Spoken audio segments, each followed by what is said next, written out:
میری اپنی فیملی میں ایک آدمی نے 60 کی دہائی میں کروڑوں روپے اکٹھے کیے، جبکہ کسی کے پاس سینکڑوں نہیں ہوتے تھے۔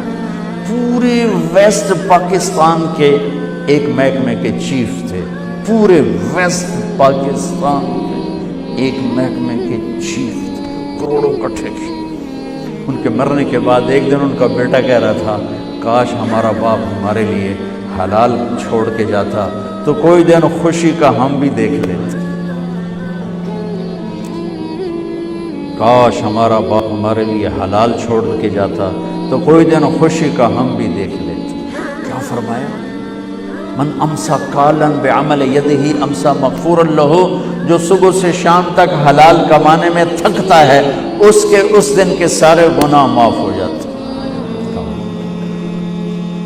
ایک صحابی سعد بن معاذ، وہ سامنے بیٹھے تھے تو ان کے ہاتھوں پہ نظر پڑی تو وہ سخت ہارڈ مزدوروں والے۔ آپ نے کہا ماں سعد، یہ تیرے ہاتھوں کو کیا ہوا، اتنے ہارڈ سخت کیوں ہیں؟ کہا یا رسول اللہ، بچوں کے لیے سارا دن خود مزدوری کرتا ہوں تو یہ ہاتھ ہو، تو دیکھو مجھے سارے۔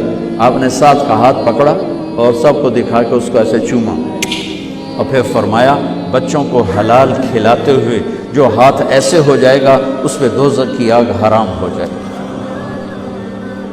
آپ دفتر جا رہے ہیں حلال کما رہے ہیں، آپ جنت کما رہے ہیں۔ آپ بازار جا رہے ہیں حلال کما رہے ہیں، آپ جنت کما رہے ہیں۔ آپ کھیت میں ہل چلا رہے ہیں حلال کر رہے ہیں، آپ جنت کما رہے ہیں۔ اور یہ تھوڑا پیپر ہے، حلال تھوڑا ہوتا ہے، حرام زیادہ ہوتا ہے۔ یہ چھوٹا سا پیپر ہے اس میں، لیکن حلال میں برکت ہوتی ہے، حرام میں برکت نہیں ہوتی۔ بڑی پرانی بات ہے، ایک اللہ کے بڑے نیک بندے تھے، ان کے پاس میں بیٹھا ہوا تھا تو 2 صاحب آئے، تو ان میں ایک کا حلیہ مجھے یاد ہے، ان کے ایک عجیب سے ایکشن کی وجہ سے، خاکی جوڑا تھا پہنا ہوا، خاکی ٹوپی، بڑے گوگل جی ہمارے سبزواری کی طرف، تو آ کے بیٹھ گئے، کہنے لگے حضرت جی سنو، مجھے دیکھنا، حضرت جی دعا کرو اللہ رزق حلال دے تے بہت سارا دے، یوں اچھل کے بولے، اللہ رزق حلال دے تے بہت سارا دے، بہت زیادہ دے۔ انہوں نے بڑے پولے منہ سے کہا، حلال تھا تھوڑا ہی لبو، حلال تھا تھوڑا ہی لبو۔ مجھے یہ واقعہ نہیں بھولتا، انہوں نے کہا حلال تھوڑا ہے، حرام زیادہ ہے، لیکن جو برکت حلال میں ہے، اللہ کی قسم آپ قبروں میں بھی جاؤ گے تو ٹھنڈک محسوس کرو گے۔ تو میرے بھائیوں، یہ PIA والے یا جو جتنے آئے ہو، اس ایک حدیث پہ عمل کر لو، دیانتداری، سچائی، اچھے اخلاق، رزق حلال، تو ہمارا پاکستان یوں اوپر اٹھ جائے گا، ہم بھی اٹھ جائیں گے۔ صرف ایک PIA کی بات نہیں، ہر ادارہ زندہ ہو جائے گا۔ ابھی تو صرف PIA والے نہیں بیٹھے ہوئے، ہر طبقے کے لوگ بیٹھے ہوئے ہیں۔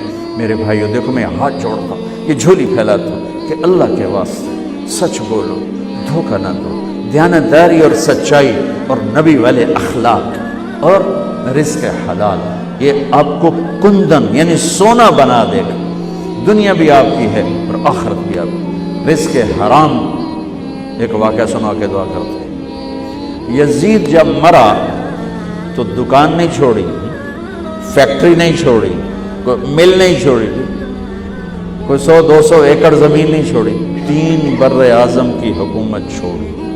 جوانی میں مر گیا، 42 سال کی عمر میں مر گیا۔ 3 بر اعظم کی حکومت اس طرح چھوڑ کے مرا کہ سب دشمن اس نے دبا دیے تھے، اور اس کا بیٹا 22 سال کی عمر میں تخت پہ بیٹھا، معاویہ بن یزید رحمت اللہ علیہ رضی اللہ عنہ۔ 3 بر اعظم، جوڑیا بازار کی دکان نہیں ہے، کوئی ٹیکسٹائل مل نہیں، 3 بر اعظم کی حکومت پر بیٹھا، 22 سال کی عمر، ایک دشمن نہیں چھوڑا باپ نے۔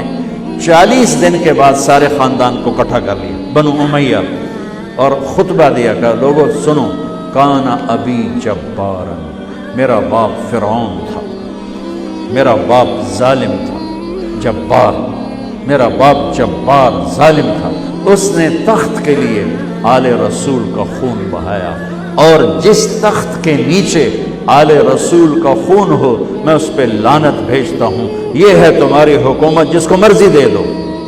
3 بر اعظم کی حکومت چھوڑ دی اور گھر میں گیا اور جنازہ باہر نکلا، پھر خود نہیں نکلا۔ سمراد اتنی خلوت میں چلا گیا، اتنی تنہائی میں چلا گیا کہ بس اپنے مسلح کو سنبھالا اور اللہ اللہ کرتے اپنے رب سے جا کے مل گیا۔ باپ کیسے ملا ہوگا اور وہ کیسے جا کے ملا۔ تو اگر اللہ اس کے رسول کو راضی کرنے کے لیے 3 بر اعظم چھوڑے جا سکتے ہیں تو جھوٹ کیوں نہیں چھوڑا جا سکتا؟ دھوکے کو کیوں نہیں چھوڑا سکتا؟ بچوں کو حلال کھلاؤ، اللہ کی قسم وہ کندن بنیں گے، وہ سونا بنیں گے، وہ گھنی چھاؤں بنیں گے۔ آپ قبروں میں مزے کریں گے، وہ دنیا میں مزے کریں گے۔ حرام اکٹھا کر کے ہم قبروں میں برباد ہوں گے، وہ دنیا میں برباد ہوں گے۔ تو بھائیو، اور کچھ نہیں تو یہ 4 باتوں کی نیت تو کر لو نا، کرتے ہو نا نیت اس کی؟